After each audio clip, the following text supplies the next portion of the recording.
கர்த்தருடைய நாமம் மகிமைப்படுவதாக. இன்று நம்முடைய தியானத்துக்காக ஏசாயா 61 அதிகாரம் முதல் 3 வசனங்களை நம்ம சேர்ந்து வாசிக்கலாங்க. Isaiah chapter 61 verses from 1 to 3. ஏசாயா 61 அதிகாரம் முதல் 3 வசனங்களை நம்ம எல்லாரும் சேர்ந்து வாசிக்கலாம். கர்த்தராகிய தேவனுடைய ஆவியானவர் என் மேல் இருக்கிறார். சிறுமைப்பட்டவர்களுக்கு சுவிசேஷத்தை அறிவிக்க கர்த்தர் என்னை அபிஷேகம் பண்ணினார்.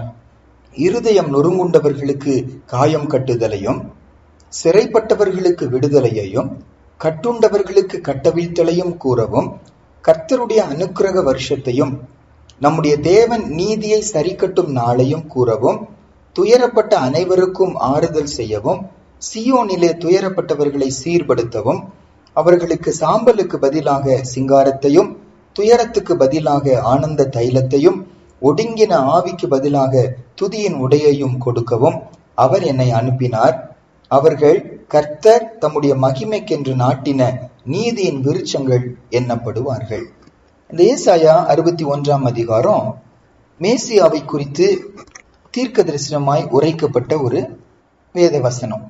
லூக்கா 4 அதிகாரத்துல ஏசுவாமே தன் வளர்ந்த ஊராகிய நாசரேத்துல போய் அந்த ஜெப ஆலயத்துல இந்த பகுதியை தான் அந்த ஜனங்களுக்கு முன்னால வாசிக்கிறத நம்ம பார்க்க முடியும். இது நீங்க லூக்கா 4 அதிகாரத்துல 16 வசனத்திலிருந்து நீங்க வாசிக்க முடியுங்க. சரி, அதாவது வேதத்துல பல பகுதிகள் மேசியாவை குறித்து முன்பே தீர்க்க தரிசனமாய் உரைக்கப்பட்டது. அதுல ஒரு முக்கியமான அதிகாரம் தான் இந்த ஏசாயா 61 அதிகாரம். ஆனா ரொம்ப தெளிவா ஏசுவாமி தன்னுடைய வாயினாலே இந்த வசனங்களை வாசிச்சு முடிச்சிட்டுங்க அந்த லூக்கா 4 அதிகாரத்துல அந்த புஸ்தகத்தை சுருட்டி அங்க இருக்கிற வேலைக்காரங்க கையில, பணிவிடைக்காரங்க கையில கொடுத்துட்டு உட்காருகிறாரா. எல்லாருடைய கண்களும் அவர் மேலுமே நோக்கமா இருந்துச்சான். அப்ப நீங்க வாசிச்சு பாப்பீங்கன்னா லூக்கா 4 அதிகாரம் 21 வசனத்துல, அப்பொழுது அவர் அவர்களோட பேச தொடங்கி, உங்கள் காதுகள் கேட்க இந்த வேத வாக்கியம் இன்றைய தினம் நிறைவேறிற்று என்றார். இப்ப தன்னை குறித்து சொல்லப்பட்ட அந்த வசனத்தை மேற்கோள் காட்டி, இந்த வசனம் இன்றைக்கு உங்க கண்ண முன்னால உங்கள் செவிகள் கேட்கிற இந்த வார்த்தைகள் மூலமா இது நிறைவேறுச்சுன்னு சொல்லுகிறாரு. அப்ப ரொம்ப கிளியரா இது இயேசுவை குறித்து சொல்லப்பட்ட ஒரு தீர்க்க தரிசன வசனம் என்பது நமக்கு நல்ல தெளிவாகிறது. இன்னைக்கு நம்முடைய சிந்தை என்னன்னாங்க, நமக்கு எல்லாருக்கும் நல்லா தெரியும் ஏசுவாமி ஏன் பூமிக்கு வந்தார். நம்மளை பார்த்து ஒரு கேள்வி கேட்டா நீங்க என்ன சொல்வீங்க? நம்ம எல்லாரும் அறிந்த ஒரு வார்த்தை என்ன? பாவிகளை ரட்சிக்க கிறிஸ்தேசு உலகத்தில் வந்தார். நீதிமான்களை அல்ல, பாவிகளையே மனம் திரும்புவதற்கு நான் அழைக்க வந்தேன் ஏசப்ப சொல்வதை நம்ம அறிஞ்சிருக்கிறோம். அப்ப ஆண்டவர் இந்த பூமிக்கு வந்தது பாவத்திலிருந்து விடுதலை கொடுப்பதற்காக தான். இயேசுங்கிற பெயருக்கே அர்த்தம் என்னன்னா, அவர் தமது ஜனங்களின் பாவங்களை நீக்கி அவர்களை ரட்சிப்பார். ஒரு வார்த்தையில சொல்லணும்னா ஜீசஸ்னா, இயேசுனா சேவியர், ரட்சகர் என்று சொல்லி அர்த்தம். விடுவிக்கிறவர், காப்பாற்றுகிறவர், மீட்கிறவர். எதிலிருந்து? பாவத்திலிருந்து. எல்லாருக்கும் நல்லா தெரியும். ஆனா ஏசாயா 61 அதிகாரத்தில் நீங்க வரும்போதுங்க, நம்ம வாசிச்ச இந்த பகுதிகளில அந்த 3 வசனங்களை நீங்க கவனிப்பீங்கன்னா, அவர் பாவத்திலிருந்து விடுதலை கொடுக்கிறாருங்கிற வார்த்தையை அங்க என்ன செய்ய முடியாது, பார்க்க முடியாது. அதுக்கு பதிலா அந்த பாவத்தினாலே வருகிற விளைவுகளை குறித்து அந்த இடத்துல சொல்லப்படுகிறது. அதுல 5 காரியங்களை இன்னைக்கு உங்க முன்னால நான் வைக்க ஆசைப்படுகிறேன். அதாவது ஏசுவாமி பூமிக்கு வந்தது பாவத்திலிருந்து விடுதலை கொடுக்கும்படியாக தான். ஆனா ஏசாயா 61 அதிகாரத்துல இந்த பாவத்திலிருந்து விடுதலை கொடுக்க வந்தார் என்று சொல்வதற்கு பதிலா அந்த பாவத்தின் விளைவுகளை குறித்து அந்த இடத்துல சொல்லி அதிலிருந்து ஆண்டவர் விடுதலை கொடுக்க வந்தார் என்று சொல்லி சொல்லுகிறத வாசிக்க முடியும். அந்த அதிகாரத்தின் ஆரம்ப பகுதியிலங்க ஒரு வார்த்தை போடப்பட்டிருக்கிறது. இந்த ரட்சிப்பின் செய்திய, இந்த சுவிசேஷ செய்திய, இந்த ரட்சிப்பின் கிரியைய செய்து முடிப்பதற்கு அவர் தன்னுடைய சுய பலத்தை சார்ந்து கொள்ளல. 61 அதிகாரத்துல முதல் வசனத்துல வாசிக்கிறோம், கர்த்தராகிய தேவனுடைய ஆவியானவர் என் மேல் இருக்கிறார். இந்த காரியத்தை செய்வதற்காக என்னை அபிஷேகம் பண்ணினார். அப்ப இந்த ரட்சிப்பின் கிரியையை செய்வதற்கு நானும் நீங்கள் எடுத்துக்கொள்வோம்னா, இந்த சுவிசேஷ பணியை செய்வதற்கு சுய பலம் பத்தவே பத்தாது. ஏசப்பாக்கே ஆவியானவருடைய நிறைவு தேவையானா ஆவியானவரால முழுக்க முழுக்க நடத்தப்படுகிறது, ஆளுகை செய்யப்படுவது அவசியமானா எனக்கு உங்களுக்கு எவ்வளவு அவசியம் என்பதை நம்ம மறந்து விடக்கூடாது. சுய பலத்தினால சுவிசேஷம் சொல்லுவோம்னா மாம்சத்தினால நம்ம போகும்போது, மாம்சத்தினால நம்ம விதைக்கும் போது முடிவு அழிவாதான் இருக்கும். அப்ப ஆவியானவருடைய துணை கொண்டுதான் அவரால நடத்தப்பட்டு அவர் கொடுக்கிற வார்த்தைகளை நான் சொல்லும் போதுதான் அந்த இடத்துல ரட்சிப்பு உண்டாகும். நம்ம மறந்து விடக்கூடாது. சரி, நம்முடைய தியானம் என்ன இந்த பகுதியிலங்க? அந்த பாவத்துடைய விளைவுகளை 5 காரியத்தை சொல்லுகிறாங்க. எதற்காக இதை தியானிக்கிறோம்னா, நம்ம இன்னைக்கு ஆராய்ந்து பார்க்க போகிறோம். நம்ம சொல்லலாம், ஒருவேளை நான் பாவம் செய்கிறது இல்லைங்க, ஏசப்பன் பாவத்தெல்லாம் மன்னிச்சிட்டாரு, இன்னைக்கு எனக்குள்ள பாவம் இல்லை, அப்படி சொல்லக்கூடாது. ஏன்னா வசனம் தெளிவா சொல்லுது, நம்ம பாவம் இல்லை என்போமானால் நம்மை நாம என்ன செய்கிறோம்? வஞ்சிக்கிறோம். சத்தியம் நமக்குள்ள இராது, நம்ம பொய் சொல்லுகிறவர்களா இருக்கிறோம். அவ்வளவு பெரிய அப்போஸ்தலன் யோவான் தன்னையும் சேர்த்து சொல்லுகிறார், நீங்கள் உங்களுக்கு பாவம் இல்லை என்று சொல்வீர்களானால், அப்படி சொல்லல. 1 யோவான் 1ஆம் அதிகாரத்துல 8ஆம் வசனத்துல வாசிக்கிறோம், 10ஆம் வசனத்தையும் வாசிக்கிறோம்.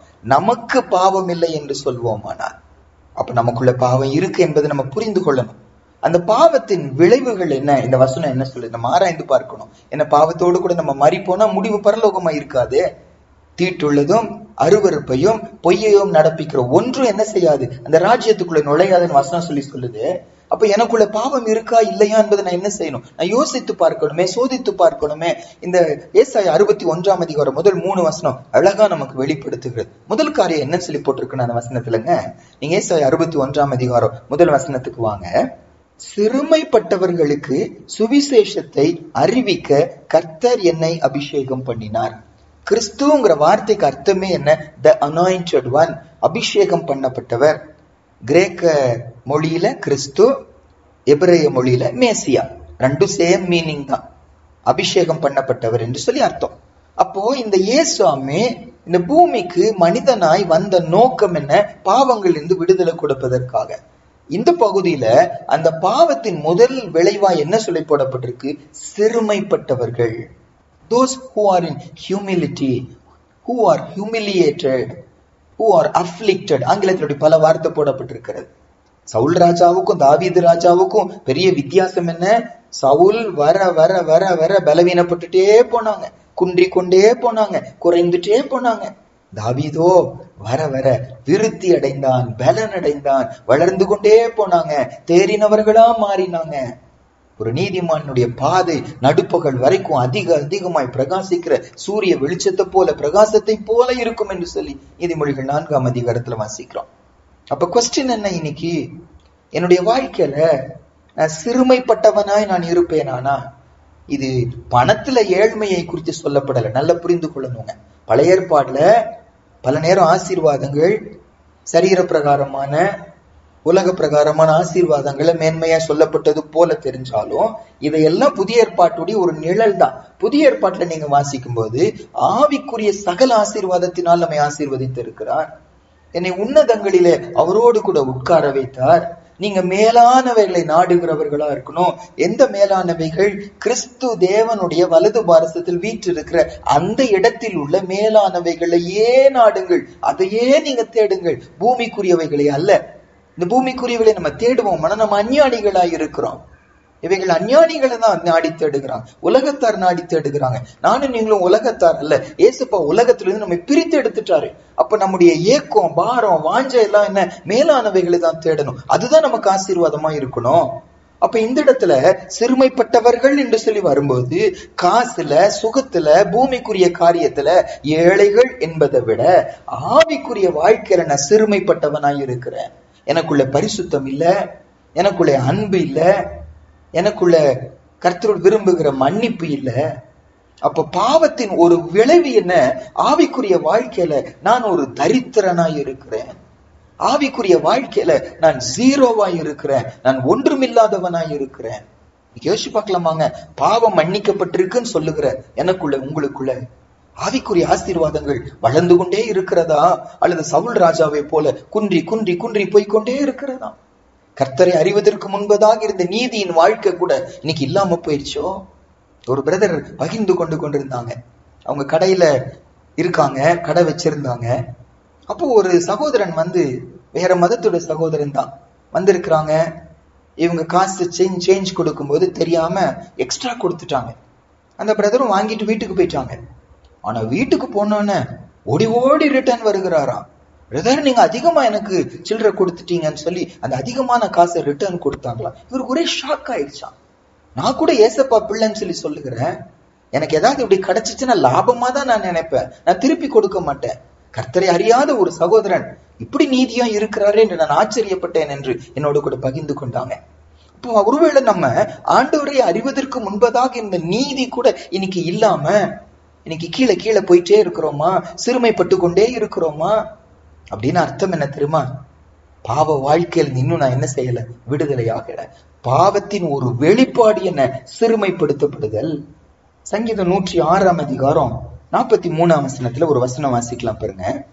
சங்கீதம் 106 43 வசனம். இஸ்ரவேல் ஜனங்களை ஆண்டவர் வனாந்திரத்துல நடத்திட்டு வரும்போது, அல்லது இஸ்ரவேல் ஜனங்களை ராஜாக்கள் நாட்களில, நியாயாதிபதிகளின் நாட்களில ஆண்டவர் ஆச்சரியமா நடத்திட்டு வரும்போது அவங்களை பத்தி சொல்லப்பட்ட ஒரு வசனம் இந்த வசனம். சங்கீதம் 106 43 வாசிக்கலாம். Psalms 106 verse 43. அநேகந்தரம் அவர்களை விடுவித்தார், அவர்களோ தங்கள் யோசனையினால் அவருக்கு விரோதமாய் கலகம் பண்ணி தங்களுடைய அக்கிரமத்தினால் சிறுமைப்படுத்தப்பட்டார்கள். தன்னுடைய ஜனங்க, ஆண்டுடைய இயக்கம் என்ன, தன்னுடைய ஜனங்க உயர்ந்தவர்களா இருக்கணும், மேன்மையானவர்களா இருக்கணும். நான் திரும்பி திரும்பி சொல்றேன், சரீர பிரகாரமான உயர்வை, சரீர பிரகாரமான மேன்மையை மனதுல வைத்துக் கொள்ளாம ஆவிக்குரிய வாழ்க்கையில ஒரு உயர்ந்த அனுபவம், பொய் சொல்லாத ஒரு வாழ்க்கை, நீதியான ஒரு வாழ்க்கை, பரிசுத்தமான பார்வை, பரிசுத்தமான உடை, பரிசுத்தமான சிந்தனைகள், பரிசுத்தமான உறவுகள். ஆனா இங்க வசனம் சொல்லுது, அவங்க அக்கிரமத்தினால சிறுமைப்பட்டு கொண்டே போயிட்டாங்க. அப்ப அக்கிரமத்தின் ஒரு வெளிப்பாடு என்ன, சிறுமைப்படுத்தப்படுதல். யோசிச்சு பார்க்கலாமா? இன்னைக்கு ஆவிக்குரிய வாழ்க்கையில சிறுமைப்பட்டவனா நம்ம இன்னைக்கு இருக்கிறோமா? கீழே போயிட்டோமா? முன்பு இருந்த நீதி கூட இன்னைக்கு இல்லையோ? அந்த பரிசேயருடைய வேதபாரகருடைய நீதி கூட என் வாழ்க்கையில இன்னைக்கு இல்லையா? பாவம் மன்னிக்கப்பட்டு இருக்கிறேன் என்பது ஒரு பெரிய கேள்வி. பிரதர் அண்ட் சிஸ்டர், ஆராய்ந்து பார்ப்போம். குறைச்சல் இருக்குமானா? ஆவிக்குரிய வாழ்க்கையில நான் குன்றிக்கொண்டே போய்கொண்டே இருப்பேன். சின்ன சின்ன விஷயங்கள் கூட என்னால தாங்க முடிய மாட்டேங்குது. என்னை யாராவது கண்டிப்பாங்கன்னு ஏற்றுக்கொள்ள முடிய மாட்டேங்குது. உலக மக்கள் தான் அப்படி இருப்பாங்க, எப்பவுமே தங்களை நல்லா தான் பேசணும்னு சொல்லி. ஆனா கர்த்தருடைய பிள்ளைங்க கண்டிக்கப்படுவதை சந்தோஷமா ஏற்றுக்கொள்வாங்க. ஏன்னா நம்ம குறைவுள்ளவர்கள் தானே. ஆண்டவர் வசனத்தை கொண்டு நம்மோடு பேசும்போது, யாராவது ஒரு தேவ பிள்ளையை கொண்டு நம்ம எச்சரிக்கும் போது நன்றி பிரதர்ன்னு சொல்லுகிறோமா, அல்லது அவங்க மேல கோபம் கொண்டு அவங்களை விட்டு நம்ம தூரம் போய் விடுகிறோமா? நம்ம சிறுமைப்பட்டு கொண்டு இருக்கிறோம் என்று சொல்லி அர்த்தம். ஆராய்ந்து பாருங்க, ஆண்டுட்டு நம்ம ஒரு அர்ப்பணிப்போம். இரண்டாவது, அந்த ஏசாயா 61 அதிகாரத்துல அடுத்த பாவம் இருக்கு என்பதுடைய வெளிப்பாடு அடுத்தது என்னன்னாங்க, ஏசாயா 61 அதிகாரம் 1 வசனத்துல அடுத்த பகுதி பாருங்க. இருதயம் நொறுங்குண்டவர்களுக்கு காயம் கட்டுதலை கூறவும் என்னை அவர் அபிஷேகம் பண்ணினார். அப்ப ஏசாமி பூமிக்கு வந்த நோக்கம் என்ன, பாவங்கள் இந்த விடுதலை கொடுக்க. அப்ப அந்த பாவத்தின் இந்த பகுதியில சொல்லக்கூடிய இரண்டாவது வெளிப்பாடு என்ன, இருதயம் நொறுங்குண்ட ஒரு வாழ்க்கை. அப்படின்னா என்ன அர்த்தம்? கிரஷ்ட் ஸ்பிரிட், முறிந்த ஒரு ஆவி. ஆங்கிலத்துல இந்த வார்த்தைய டிப்ரெஷன் என்று சொல்லி கூட என்ன செய்ய முடியுமா, மொழிபெயர்க்க முடியுமா? மன அழுத்தம், நிம்மதி இல்ல மனதுல, மனதுல சமாதானம் இல்ல, மனதுல குழப்பம், பயம், திகில், தற்கொலைக்கு நேராக ஓடுகிற ஒரு அனுபவங்கள், மன அழுத்தங்கள். ஒரு ஸ்டாட்டிஸ்டிக்ஸ்ல சொல்லுகிறாங்க, இந்தியால ரொம்ப முக்கியமா வாலிபர்கள் மத்தியில 3 வாலிபர் இருப்பாங்கன்னா அதுல ஒருத்தர் இன்னைக்கு இந்தியால மன அழுத்தத்துல இருக்கிறாங்கன்னு சொல்லி சொல்லுகிறாங்க. இந்தியாவை குறித்து கொஞ்ச நாள் முன்னால இந்த மனநிலை பாதிப்பு குறித்து ஒரு ஆர்டிக்கிள் எழுதும் போது எழுதுகிறாங்க, ஏறத்தாழ 40% இந்தியர்கள் மனநிலை ஆலோசனை தேவைப்படுகிற நிலைமையில இருக்கிறாங்க. ஆனா அவர்கள் வெளியே வருகிறது இல்லை. அதனால என்ன ஆயிருது, பலருடைய முடிவு தற்கொலையாய் போய் விடுகிறது, பைத்தியம் பிடிச்சு போயிடுறாங்க. இந்த வசனம் அதை தான் குறிக்கிறது, ஒரு டிப்ரெஷன், இருதயத்துல மன அழுத்தம். நீதிமொழிகள்ல ஒரு வசனம் வாசிக்கலாம் பாருங்க. நீதிமொழிகள் 18 அதிகாரம் 14 வசனம். நீதிமொழிகள் 18 அதிகாரம் 14 வசனம். Proverbs 18 verse 14 வாசிக்கலாமா? சேர்ந்து வாசிக்கலாமா? மனுஷனுடைய ஆவி அவன் பலவீனத்தை தாங்கும், முறிந்த ஆவி யாராலே தாங்க கூடும்? நம்ம எல்லாருடைய அனுபவம் இதுங்க. உள்ளத்துக்குள்ள நான் ஸ்ட்ராங்கா இருப்பேனா, பெரிய பெரிய பிரச்சனைகள் கூட எனக்கு சின்னதா தான் தெரியும். ஆனா உள்ளத்துல நான் பலவீனமா இருப்பேனா சின்ன சின்ன விஷயம் கூட பெரிய பிரச்சனையாய் நமக்கு மாறிவிடும். எல்லாருடைய அனுபவம் இது. இந்த வசனம் அதை தான் குறிக்கிறது. மனுஷனுடைய ஆவி அவன் பலவீனத்தை தாங்க அவனுக்கு உதவியா இருக்குமா, ஆனா அந்த ஆவியே முறிந்து போய் இருக்குமானா அதை யாரால தாங்க முடியும்? பலவீனத்தை, அவமானங்களை, நிந்தைகளை, வரக்கூடிய இழப்புகளை யாரால தாங்க முடியும்? ஒரு கேள்வி கேட்கப்படுகிறது. இருதயம் நொறுங்குண்டவர்கள் என்று சொல்லி நம்ம இன்னைக்கு யோசிச்சு பார்க்கணுங்க. இந்த வார்த்தைக்கு அர்த்தம் என்ன அப்படின்னா, ஆவிக்குரிய வாழ்க்கையில என்னுடைய உள்ள நான் ஸ்ட்ராங்கா இல்லை. வெளியே ஸ்ட்ராங்கா இருக்கிறேன், வெளியே அழகா இருக்கிறேன், அதற்கு ரொம்ப முக்கியத்துவம் கொடுக்கிறேன், அதுக்கெல்லாம் நான் பிரயாசப்படுகிறேன். ஆனா உள் வாழ்க்கைக்கு, உள்ளான மனுஷன் நாளுக்கு நாள் பலப்படாம நாளுக்கு நாள் பலவீனப்பட்டுட்டே போகுது, உடைஞ்சு போயிருது. சின்ன விஷயம் கூட தாங்க முடிய மாட்டேங்குது. எனக்கு இருதயத்துல இளைப்பாறுதல் இல்லை. இது எதை வெளிப்படுத்துகிறது? நான் இன்னும் பாவத்திலிருந்து சரியா விடுதலை ஆகல. பாவம் இருதயத்தை பலவீனப்படுத்தி விடுகிறது. பாவம் என்னை சோர்வுக்குள்ளாக்கி விடுகிறது. பாவம் என்னை டிப்ரெஷனுக்குள்ள கொண்டு போய் விடுகிறது. சங்கீதம் 147 3வது வசனம் வாசிக்கலாங்க. 147 சங்கீதம் அதோடைய 3வது வசனம் வாசிக்கலாமா? Psalms 147 verse 3. இருதயம் நொறுங்குண்டவர்களை குணமாக்குகிறார், அவர்களுடைய காயங்களை கட்டுகிறார். ஆண்டுடைய ஒரு அழைப்பு, அவருடைய ஒரு குணாதிசயம் என்ன? அந்த நொறுங்குண்ட இருதயத்தோடு இருக்கிறாங்கல்ல, அவர்களை குணமாக்க தான் ஆண்டவர் ஆசைப்படுகிறார். இன்னைக்கு என்னுடைய இருதயம் நொறுங்குண்ட நிலைமையில இருக்கிறேன்னா, கிரஷ்ட் ஸ்பிரிட், டிப்ரெஷனுக்குள்ள இன்னைக்கு நான் இருக்கிறேன்னா, சின்ன சின்ன விஷயம் கூட என்னால தாங்க முடிய மாட்டேங்குதா, அடிக்கடி கோபப்படுகிறவனா நானு, சின்ன சின்ன விஷயம் கூட என்னை மற்ற ஜனங்களை விட்டு தூரப்படுத்தி விடுகிறதா, ஆண்டுடைய ஊழியங்களில, கர்த்தருடைய காரியங்களில கூட சின்ன சின்ன விஷயம் கூட என்னால ஏற்றுக்கொள்ள முடியாம, மற்றவங்களோட ஒருமனப்பட முடியாம தள்ளி தள்ளி நான் போயிட்டு விடுகிறேனா, இதெல்லாம் ஒரு சைன் நான் இன்னும் பாவத்துல இருக்கிறேன் என்று சொல்லி. ஏசாயா 1ஆம் அதிகாரத்துலங்க இதை அழகா விளக்கக்கூடிய ஒரு பகுதி பாருங்க. ஏசாயா 1ஆம் அதிகாரம் 4, 5, 6. ஐசாயா chapter 1, 4, 5 and 6 வாசிக்கலாம். ஐயோ பாவம் உள்ள ஜாதியும் அக்கிரமத்தால் பாரம் சுமந்த ஜனமும் பொல்லாதவர்களின் சந்ததியும் கேடு உண்டாக்குகிற புத்திரருமாய் இருக்கிறார்கள். கர்த்தரை விட்டு இஸ்ரவேலின் பரிசுத்தருக்கு கோபம் உண்டாக்கி பின்வாங்கி போனார்கள். இன்னும் நீங்கள் ஏன் அடிக்கப்பட வேண்டும்? அதிகமாய் விலகி போகிறீர்களே. தலையெல்லாம் வியாதியும் இருதயமெல்லாம் பலட்சியமுமாய் இருக்கிறது. உள்ளங்கால் தொடங்கி உச்சந்தலை மட்டும் அதிலே சுகமே இல்லை. அது காயமும் வீக்கமும் நொதிக்கிற ரணமும் உள்ளது. அது சீல் பிதுக்கப்படாமலும் கட்டப்படாமலும் எண்ணெயினால் ஆற்றப்படாமலும் இருக்கிறது. அந்த உடைக்கப்பட்ட இருதயத்தை குறித்து இந்த இடத்துல சொல்லுகிறார். காயப்பட்ட ஒரு இருதயம், சீல் பிதுக்கப்பட வேண்டிய ஒரு இருதயம், சுகமே இல்லாத ஒரு இருதயம். ஆண்டவர் அப்பேற்பட்ட நொறுங்குண்ட இருதயத்தை காயம் கட்டதுல கூறும்படி ஏசப்பா வர்றாரா? பிரதர் சிஸ்டர் கேட்டுக்கிற நானு நீங்களும் இன்னைக்கு நான் எப்படி இருக்கிறேன்? முதல் காரியம் பார்த்தோம், சிறுமைப்பட்டவனா, ஆவிக்குரிய வாழ்க்கையில தரித்திரனா, ஏழையா, ஒன்றுமே இல்லாதவனா, இருக்கிறது கூட ஒன்று இல்லாம குறைந்து போகிறவனா இன்னைக்கு நம்ம இருக்கிறோமா? ரட்சிப்பை குறித்து ஒரு பெரிய கொஸ்டின் இருக்கணும் எனக்கு.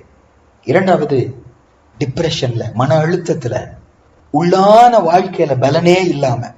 அதான் வசனம் சொல்லும்போது 3 யோவான்ல, உன் ஆத்துமா வாழ்வது போல நீ எல்லாவற்றிலும் வாழ்ந்து சுகமாயிரு. அப்ப அந்த ஆத்துமா வாழுகிற அந்த வாழ்க்கையில எனக்கு பலன் இல்லை, நான் பலவீனப்பட்டுட்டு போயிட்டு இருக்கிறேன். இது ஒரு சைன், என் ரட்சிப்பை குறித்து ஒரு கொஸ்டின். எங்கேயோ பாவத்துக்குள்ள நான் போய் கொண்டிருக்கிறேன் என்று சொல்லி அர்த்தம். மூன்றாவது, ஏசாயா 61ஆம் அதிகாரத்துக்கு மறுபடியும் வருவீங்க. நாங்க அந்த 61ஆம் அதிகாரத்துடைய கடைசி பகுதி பாருங்க, வாசிக்கிறேன். சிறைப்பட்டவர்களுக்கு விடுதலையையும் கட்டுண்டவர்களுக்கு கட்டவிழ்த்தலையும் கூறவும் அவர் என்னை அனுப்பினார். பைபிளுடைய ஒரு பொயட்ரிக்கல் மெத்தட் வந்துங்க, ஒரு கவிதை நடை என்னன்னா, ஒரு காரியத்தை விளக்குவதற்காக திரும்பியும் அதை வேற வார்த்தைகளை வச்சு பயன்படுத்தி விளக்குவாங்க. நான் சொல்றது புரிஞ்சுக்கிறீங்களான்னு தெரியல எனக்கு. ஒரே சத்தியம்தான், முதல் ஒரு விதமா சொல்லப்படும், அடுத்தது இன்னொரு விதமா சொல்லப்படும், இன்னும் ஆழமாய் புரிவதற்காக. பாருங்க, திருக்குறளை குறித்து நம்ம சொல்லுவோம்ல, முதல் 4 வார்த்தை இருக்கும், அடுத்தது 3 வார்த்தை இருக்கும். இது குறளுடைய ஒரு விதமான ஒரு மெத்தட். இது கவிதையோட ஒரு விதமான மெத்தட். அந்த மாதிரி பைபிளுடைய நம்ம விளக்கத்துக்கு ஒரு மெத்தட் என்னன்னா, ஒரே சத்தியத்தை வேற காரியங்களை சொல்லி விளக்குவாங்க. அப்ப இந்த இடத்துல ரெண்டுமே ஒரே மீனிங் தான். என்ன ரெண்டுமே ஒரே மீனிங்? சிறைப்பட்டவர்களுக்கு விடுதலையை கூறுகிறார், அதை மறுபடியும் திரும்பியும் ஆண்டவர் சொல்லுகிறாரு, கட்டுண்டவர்களுக்கு கட்டவிழ்த்தலை நான் கூறுகிறேன். சிறைப்பட்டு இருக்கிறாங்க அப்படின்னு என்ன அர்த்தம்? கட்டப்பட்ட நிலைமையில இருக்கிறாங்க. சிறைப்பட்டவர்கள் கட்டப்பட்டவர்கள் என்று சொல்லி வரும்போதுங்க, அவங்க செய்யணும்னு நினைக்கிறாங்க, ஆனால் அவங்களால செய்ய முடியல அப்படின்னு என்ன அர்த்தம்? கையில எடுத்து சாப்பிடணும்னு நினைக்கிறாங்க, ஆனா கை என்ன செஞ்சிருக்காங்க? கட்டி வச்சிருக்கிறாங்க. கையினால ஒருத்தருக்கு உதவி செய்யணும்னு நினைக்கிறாங்க, ஆனா கட்டி வச்சிருக்கிறாங்க. ஒரு இடத்துக்கு போகணும்னு நினைக்கிறாங்க, போக முடியாம கால் கட்டப்பட்ட நிலைமையில இருக்கிறாங்க. இது ரோமர் 7ஆம் அதிகாரத்துல சொல்லும் போது, நன்மை செய்யணுங்கிற விருப்பம் எனக்கு இருக்கு, ஆனா நன்மை செய்யவோ என்னால முடியல. நான் விரும்புகிற நன்மையை செய்யாமல் விரும்பாத தீமையை செய்கிற, அப்படின்னா நான் அல்ல, எனக்குள்ள வாசமா இருக்கிற பாவமே இப்படி செய்கிறது என்று சொல்லி ரோமர் 7ஆம் அதிகாரத்துல நீங்க வாசிக்க முடியும். அப்ப இந்த கட்டப்பட்ட நிலைமை, இந்த சிறைப்பட்ட நிலைமை அப்படின்னா என்ன அர்த்தம்? நான் அடிமையாய் இருக்கிறேன். புதிய ஏற்பாடுல பல காரியங்களை குறித்து சொல்லிட்டு, இதுக்கு நீங்க அடிமைகளா இருந்தீங்க, இப்பொழுதோ இதுக்கு அடிமையா இருங்க அப்படிலாம் சொல்லப்படுறத வாசிக்க முடியும். நாங்க முன்னால் ஒரு சில வார்த்தையை ஃபாஸ்டா வைக்கிறேன் பாருங்க. யோவான் 8ஆம் அதிகாரம் 34வது வசனம். John chapter 8 verse 34. யோவான் 8ஆம் அதிகாரம் அது 34வது வசனம் வாசிக்கிறேன், கவனிங்க. இயேசு அவர்களுக்கு பிரதியுத்தரமாக, பாவம் செய்கிறவன் எவனும் பாவத்துக்கு அடிமையாய் இருக்கிறான் என்று மெய்யாகவே மெய்யாகவே உங்களுக்கு சொல்லுகிறேன். இந்த மெய்யாகவே மெய்யாகவேன்னு ஆண்டவர் சொல்லும் போது அது ரொம்ப முக்கியமான ஒரு வார்த்தையா இருக்கும். யோவான் 6ஆம் அதிகாரம் 47ஆம் வசனம், என்னிடத்தில் விசுவாசமாய் இருக்கிறவனுக்கு நித்திய ஜீவன் உண்டென்று மெய்யாகவே மெய்யாகவே உங்களுக்கு சொல்லுகிறேன். இந்த மாதிரி 2 தடவை மெய்யாகவே மெய்யாகவேன்னு சொல்லி சொல்வாருன்னா ரொம்ப முக்கியமான சத்தியம் அது. அதுல ரொம்ப முக்கியமான ஒரு சத்தியம் என்ன? இப்ப நம்ம வாசிச்ச யோவான் 8:34, பாவம் செய்கிறவன் எவனாக இருந்தாலும் அவன் பாவத்துக்கு அடிமையாய் இருக்கிறான். இன்னைக்கு நான் கட்டப்பட்ட நிலைமையில இருக்கிறேன் அப்படின்னு என்ன அர்த்தம்? பாவத்துக்கு நான் அடிமையா இருக்கிறேன். யாருக்கு அடிமையா இருக்கிறாங்களோ அவங்க என்ன நினைக்கிறாங்களோ அதுதான் நான் செய்யறேன். நான் நல்லது செய்யணும்னு நினைக்கிறேன், என்னால முடியல, பாவம் என்ன ஆட்கொள்ளுது, பாவத்துக்கு நான் அடிமையா இருக்கிறேன், பாவம் என்னை மேற்கொண்டு இருக்கிறது, பாவத்துக்கு நான் அடிமையா இருக்கிறேன். இன்னொரு வார்த்தை 1 கொரிந்தியர் 7ஆம் அதிகாரம் 23ஆம் வசனத்துல, 1 Corinthians 7:23, 1 கொரிந்தியர் 7:23, நீங்கள் கிரயத்துக்கு கொல்லப்பட்டீர்கள், மனுஷருக்கு அடிமைகள் ஆகாதிருங்கள். மனுஷனுக்கு அடிமையா இருக்கிற ஒரு அனுபவம். இப்படி செய்யணும்னு தெரியுது, இப்படிதான் ஆண்டவர் விரும்புகிறான்னு சொல்லி தெரியுது, ஆனா இப்படி செஞ்சா அவங்க கோவப்படுவாங்க, குடும்பத்தார் கோவப்படுவாங்க, அந்த ஜாதி ஜனம் கோவப்படுவாங்க, என்னை தள்ளி வச்சிருவாங்க, எனக்கு வேலை கிடைக்காது, எனக்கு தண்ணி கிடைக்காது, வீடு கிடைக்காது, கல்லறை கிடைக்காது, சொத்து கிடைக்காது என்று சொல்லி மனுஷனுக்கு பயந்து இருக்கிற ஒரு அடிமைத்தனம், கட்டப்பட்ட நிலைமையில நம்ம இருக்கிறோம். இன்னொரு வார்த்தை கலாத்தியர் 4ஆம் அதிகாரம் 3வது வசனம். Galatians chapter 4 verse 3. கலாத்தியர் 4ஆம் அதிகாரம் 3வது வசனம் வாசிக்கிறேன், கவனிங்க. அப்படியே நாமும் சிறு பிள்ளைகளாய் இருந்த காலத்தில் இவ்வுலகத்தின் வழிபாடுகளுக்கு அடிமைப்பட்டவர்களாய் இருந்தோம். பாவத்துக்கு அடிமைகளாய் இருந்தோம், மனுஷருக்கு அடிமைகளாய் இருந்தோம். இங்க வாசிக்கிறோம், இவ்வுலக பழக்க வழக்கங்களுக்கு, உலகத்தின் வழிபாடுகளுக்கு அடிமையாய் இருந்தோம். இது உலக பழக்கம் நல்லா தெரியுது.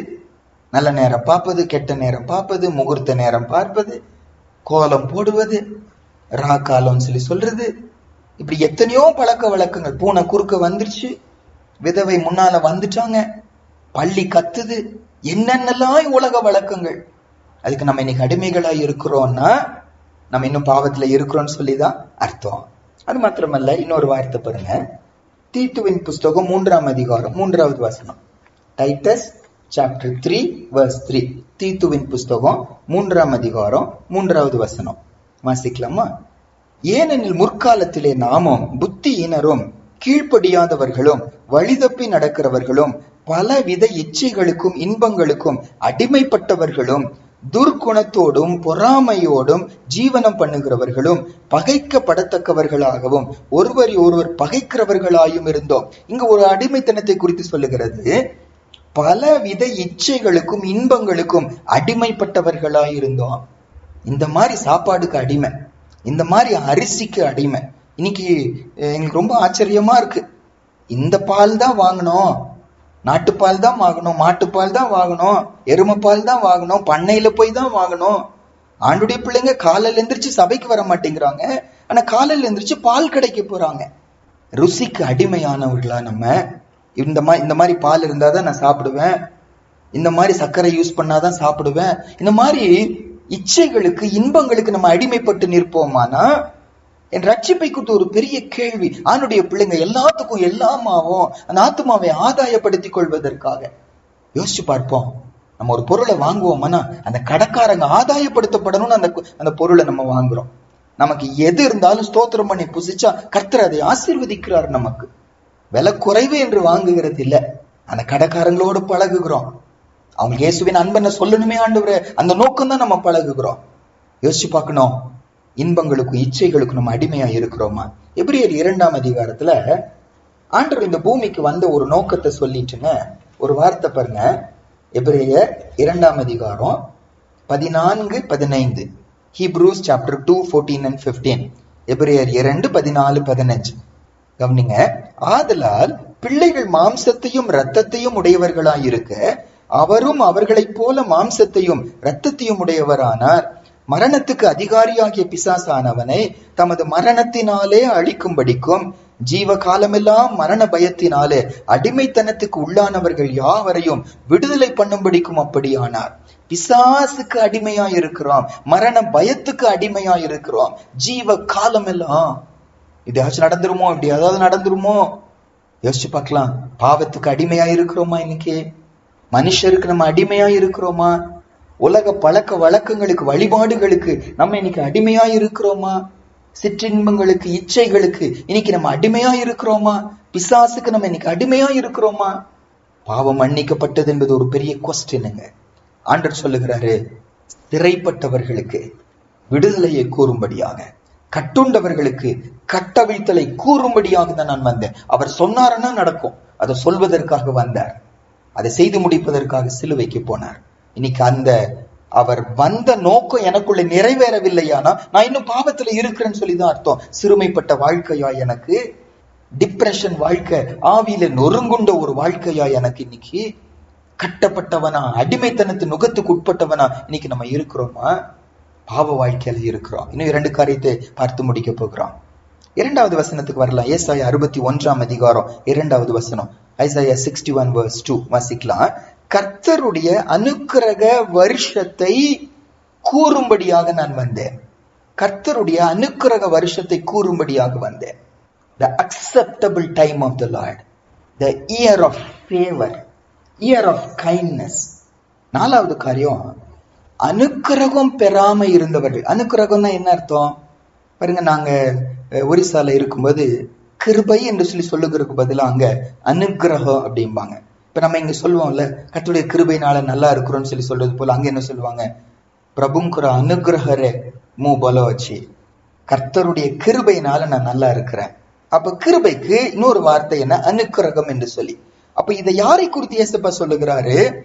கிருபை பெறாதவர்களை பார்த்து சொல்லுகிறாரு, உனக்கு கிருபை பெறுகிற நாள் வந்துருச்சு, கிருபையின் வருஷம் ஆரம்பமாயிருச்சு. நம்மளை பார்த்து ஆண்டு சொல்லுகிறாரு. ஒருவேளை இன்னைக்கு இந்த வசனத்தை கேட்டுக்கொண்டு இருக்கும்போது, நான் கிருபை பெற்றவனா இல்லையே, எனக்கு கிருபையே இல்லையே.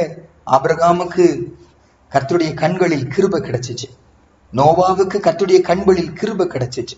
மோசே சொல்றாரு, என்னுடைய கண்களில் உனக்கு கிருபை கிடைச்சது நீங்க சொன்னீங்களே, அப்படின்னு நீங்க என்னோடு வரணுமே ஆண்டவரே, அப்பதானே கிருபை கிடைச்சது என்பதற்கு ஒரு அடையாளம். கிருபை பெற்றதுக்கு அடையாளம் என்ன? கர்த்தர் நம்மோடு கூட வருவது.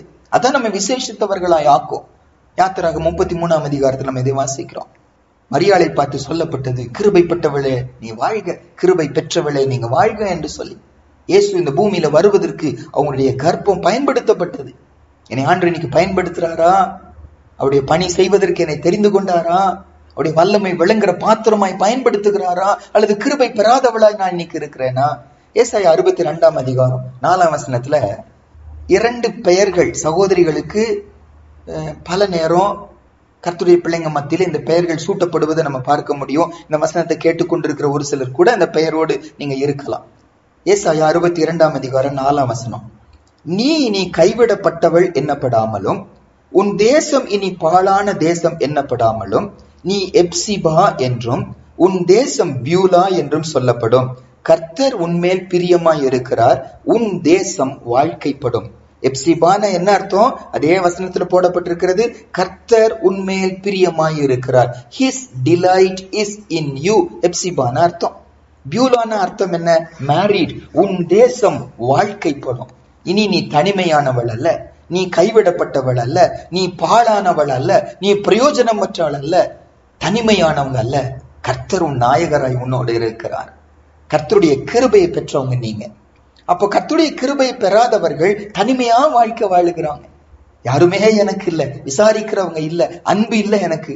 குடும்பத்தோடு தான் இருக்கலாம், கணவனோடு தான் இருக்கலாம், மனைவியோடு தான் இருக்கலாம், பெற்றோரோடு தான் இருக்கலாம், பிள்ளைகளோடு தான் இருக்கலாம். ஆனா தனிமையான ஒரு உணர்வு, எனக்கு யாரும் இல்லைங்கிற உணர்வு, நான் கைவிடப்பட்டவள், நான் ஒரு பாழான தேசம் போல நான் இருக்கிறேன். இந்த சிந்தை நமக்குள்ள இருக்குமானா பாவ மன்னிப்பு நிச்சயத்தை நான் இன்னும் பெறலன்னு சொல்லி அர்த்தம். இயேசுவை ரட்சகராக ஏற்றுக்கொண்டவர்கள், இயேசுவினால மீட்கப்பட்டவர்கள், அவர்கள் கைவிடப்பட்டவர்கள் அல்ல, அவர்கள் அனாதைகள் அல்ல. கர்த்தர் அவர்களோடு இருக்கிறார், கர்த்தர் அவருடைய நாயகராய் இருக்கிறார், கர்த்தர் அவர்களை கைபிடித்து நடத்தி செல்லுகிறார். கர்த்தரின் பிரியம் என் மேல் இருக்கிறது. எல்லாருமே வெறுக்கலாம், எல்லாருமே தள்ளலாம், ஆனா ஒரு நிச்சயம் என்ன இருக்கும்? நான் கர்த்தரால் நேசிக்கப்பட்டவன், நான் கர்த்தரால் நேசிக்கப்பட்டவள். எல்லா அப்போஸ்தலர்களிலும் யோவான் சிறு வயதுதான், ஆனா அவர் தன்னை குறித்து எழுதும்போது யோவான் சுவிசேஷத்தை சொல்லுகிறாரு. கர்த்தரிடத்தில் அன்பு கூறுகிறவங்க, கர்த்தரால் அன்பு கூறப்பட்டவங்க. தன் லைஃபை குறித்து சொல்லும் போது யோவான் என்று பெயர் எடுத்து அவர் சொல்லாம ஆண்டவரிடத்தில் அன்பாயிருந்த ஒரு சீஷன். அதுக்கு ரெண்டு அர்த்தமும் கூட. ஆண்டவர் அன்பாயிருந்த ஒரு சீஷன், அந்த கிறிஸ்துவின் அன்பை ருசி பார்த்தவரா இருந்தார். இன்னைக்கு நானும் நீங்களும், எனக்கு ஆண்டவர் உதவியே செய்ய மாட்டேங்கிறாரு, என் காரியமே நடக்க மாட்டேங்குது, எனக்கு கிருபையே இல்லை, நான் கைவிடப்பட்டவன் கைவிடப்பட்டவள் என்று நினைப்போமானா இன்னும் ரட்சிப்பின் சந்தோஷத்தை சரியான என்ன செய்யல, பெறலன்னு அர்த்தம். கடைசியாய் அதே 61 2ஆம் வசனத்துடைய கடைசி பகுதி பாருங்க. துயரப்பட்ட அனைவருக்கும் ஆறுதல் செய்யவும். ஆண்டவர் ஏன் இந்த பூமிக்கு வந்தார்? துயரப்பட்ட அனைவருக்கும் ஆறுதல் செய்ய வந்தாராம். எப்படி செய்ய வந்தார்? அடுத்த வசனம் அழகா விளக்குகிறது. 3ஆம் வசனத்துல, சீயோனிலே துயரப்பட்டவர்களை சீர்படுத்தவும். அப்ப துயரப்பட்டவர்கள் சீராய் நடக்க மாட்டேங்கிறாங்க, அவர்களை சீர்படுத்த வந்தார். அவர்களுக்கு சாம்பலுக்கு பதிலாக சிங்காரத்தை போட்டார். பெரிய துக்கத்து டைம்ல பாத்தீங்கன்னா பைபிளுடைய மெத்தட் என்னன்னா, சாம்பலை தூக்கி தலை மேல போட்டுக்கொள்வாங்க. ஆனா அப்படி சாம்பலை தூக்கி தலை மேல போடுறவங்க வாழ்க்கையில தலையில கிரீடத்தை வைக்க வந்தார். இந்த இடத்துல என்னன்னு சொல்லி போட்டிருக்கு? அவர்களுக்கு சாம்பலுக்கு பதிலாக சிங்காரத்தை, ஆங்கிலத்தில் அதை கிரீடம் என்று சொல்லி கூட, கிரவுன் என்று சொல்லி கூட மொழிபெயர்க்கலாமா. அப்போ சாம்பலுக்கு பதிலாக சிங்காரத்தையும், துயரத்துக்கு பதிலாக ஆனந்த தைலத்தையும், ஒடுங்கின ஆவிக்கு பதிலாக துதியின் உடையையும் கொடுக்கவும் அவர் என்னை அனுப்பினார். அப்ப கடைசியில ரட்சிப்பை பெற்றுக்கொண்ட ஒருவருடைய இருதயத்துக்குள்ள ஒரு மகிழ்ச்சி இருக்கும், ஒரு சந்தோஷம் இருக்கும், புத்திக்கு எட்டாத ஒரு சமாதானம் இருக்கும். ஆனா அதுவே ஆப்போசிட்டா பாவத்தோடு இருப்பதின் ஒரு அடையாளம் என்ன? உள்ளத்துக்குள்ள இளைப்பாறுதல் இருக்காது, உள்ளத்துல சமாதானம் இருக்காது, உள்ளம் அலைகிற ஒரு அலை போல, ஓயாத அலை போலதான் இருந்து கொண்டே இருக்கும், நிம்மதி இருக்காது. பிரதர் அண்ட் சிஸ்டர், இதை கேட்டுக்கொண்டிருக்க எனக்குள்ள உங்களுக்குள்ள நம்முடைய வாழ்க்கை இன்னைக்கு எப்படி இருக்கிறது? கர்த்தருக்குள்ள சமாதானமா இருக்கிறோமா? இளைப்பாறுதலோடு நம்ம இருக்கிறோமா? வசனத்துல இப்படி வாசிக்கிறோம். இது நீங்க எபிரேயர் 4ஆம் அதிகாரம் 10ஆம் வசனத்துல நீங்க வாசிக்க முடியும், நமக்கு டைம் இல்லை. ஆனா அதுல என்ன போட்டிருக்குன்னாங்க, அவருடைய இளைப்பாறுதலுக்குள்ள ஒருத்தர் பிரவேசிச்சிருப்பாங்கன்னா, தேவன் தம்முடைய கிரியைகளை முடித்து ஓய்ந்தது போல தானும் தன் கிரியைகளை முடித்து ஓய்ந்திருப்பான். தான் கிரியை செய்ய மாட்டான், கர்த்தர் கிரியை செய்து முடிச்சிட்டாருங்கிற விசுவாசம் இருக்கும். கர்த்தர் எனக்காக யாவையும் செய்து முடிச்சிட்டாரு, அந்த விசுவாசம் இருக்கும். அவர் சிலுவையில தொங்கும் போது ஜெயதொனியோடு கத்தின ஒரு வார்த்தை என்ன? எல்லாம் முடிந்தது என்று சொல்லி சொன்னாங்களாம். எல்லாத்தையும் பே பண்ணி முடிச்சிட்டேன், எல்லா காரியத்துக்கும் ஒரு முடிவு உண்டாக்கிட்டேன். அப்ப கர்த்தருடைய இளைப்பாறுதலுக்குள்ள பிரவேசித்தவங்க சோர்ந்து போக மாட்டாங்க, கலங்க மாட்டாங்க, பதற மாட்டாங்க, குழப்பத்துல இருக்க மாட்டாங்க, கர்த்தருக்குள்ள மகிழ்ச்சியா இருப்பாங்க. நான் இன்னைக்கு அப்படி இல்லையா?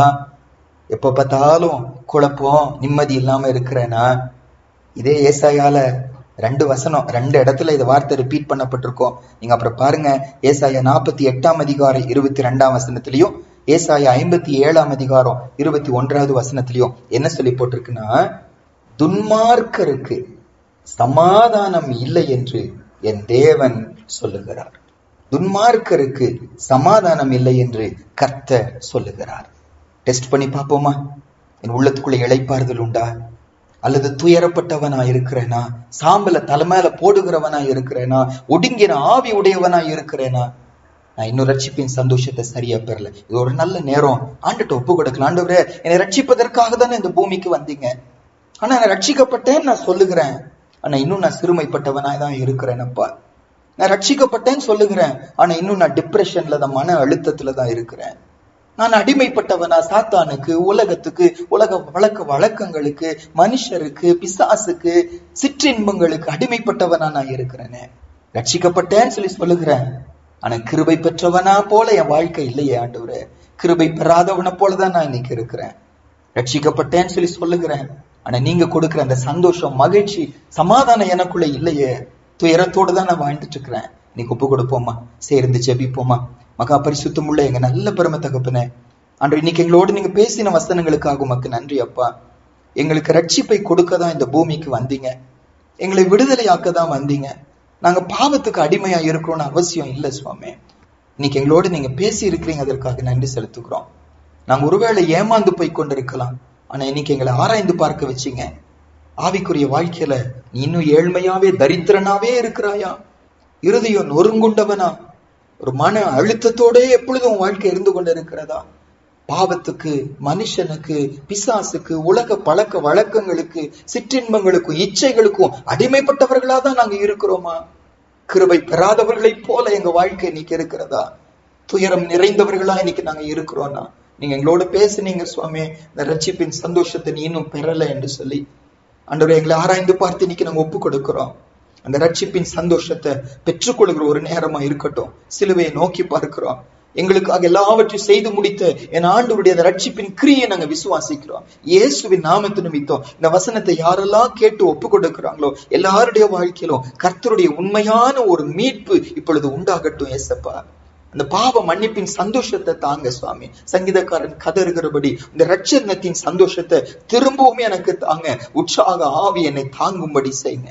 ரட்சிக்கப்பட்டதை மறந்து கண் சொருகி போன குருடரை போல இன்னைக்கு நாங்க இருப்போம்னா, கீழானவைகளையே பார்த்து கொண்டு இருப்போம்னா, எங்களை ரட்சித்து ஆவிக்குரிய வாழ்க்கையில எங்களை ஆசீர்வதிச்சு எங்க இருதயத்தை காயம் கட்டி சிறைப்பட்ட எங்களை விடுதலையாக்கி அனுக்கிரகம் பெற்றவர்களா, துயரம் நீங்கி சமாதானமாய் வாழுகிறவர்களா, இறைப்பாறுதலுக்குள்ள பிரவேசித்தவர்களா எங்க வாழ்க்கை இருக்கு. நீங்க கிருபை கொடுங்க. அப்படி செய்வதற்காக நன்றி அப்பா. அதற்காக தானே பூமிக்கு வந்தீங்க. அந்த ஆசீர்வாதத்தை நாங்க சுதந்திரித்துக் கொள்ளுகிறோம். நன்றி செலுத்துகிறோம்.